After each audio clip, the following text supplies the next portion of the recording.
Hi, I'm James Goodman with the Goodman Taylor team, and this is my business partner, Katie Taylor. And today we're going to talk about how we feel that sellers should respond to lowball offers, especially in this market. You're selling your house, you receive an offer that's 20% below what you're listing for. How are you going to respond? Today, we're going to go into 3 points that dive into how we should respond to a lowball offer. All right, so Katie, a lot of times we've got our listings.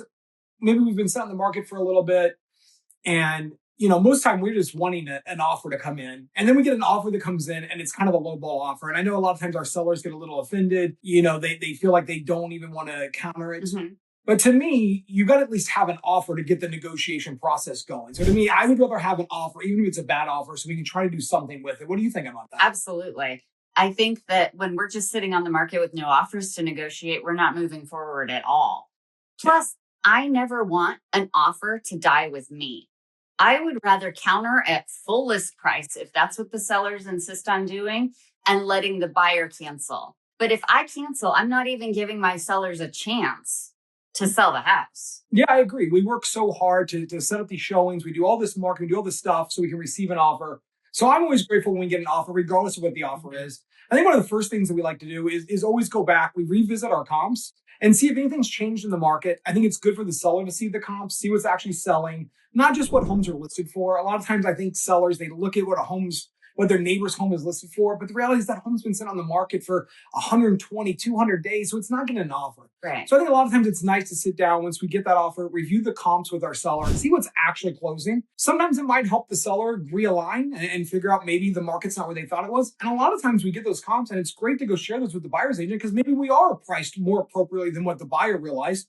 And so sometimes I think it's nice to share those comps with the buyer's agent as well. Definitely. Yeah. Definitely. For every offer that I get, I go in and create a sample net sheet so that my clients know that, hey, this is the offer we got. This is what all of the terms are going to look like. And this is what you're going to net at the end of the day.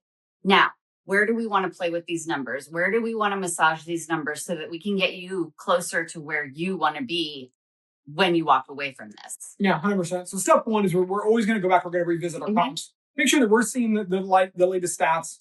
Make sure our seller's seeing it. Make sure the buyer and the buyer's agent are seeing the latest stats, right? Definitely. The second thing we would always want to touch on is reviewing all of the terms with the seller and finding out what's most important to them. It's not always price. Sometimes they need to be out of the house. And this buyer, while they're lowball, is offering to close in 20 days. And that's really enticing to our seller.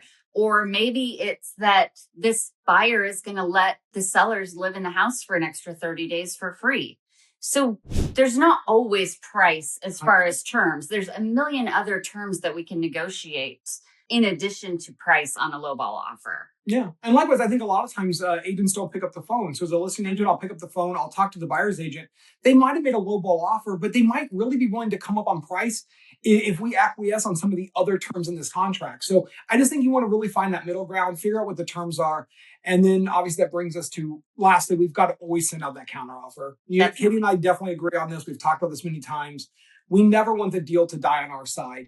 So I think you want to keep the deal alive, always be countering, always be moving forward and see, what you can do and give it every shot possible to get a transaction done for your client. Absolutely. Even if that buyer says, oh, heck no, we're not accepting that counter.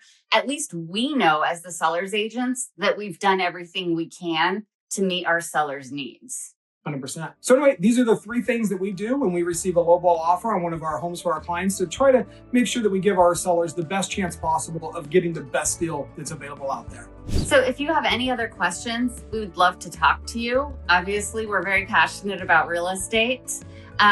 You can check out the box below. It'll have our contact information and give us a shout. See you soon.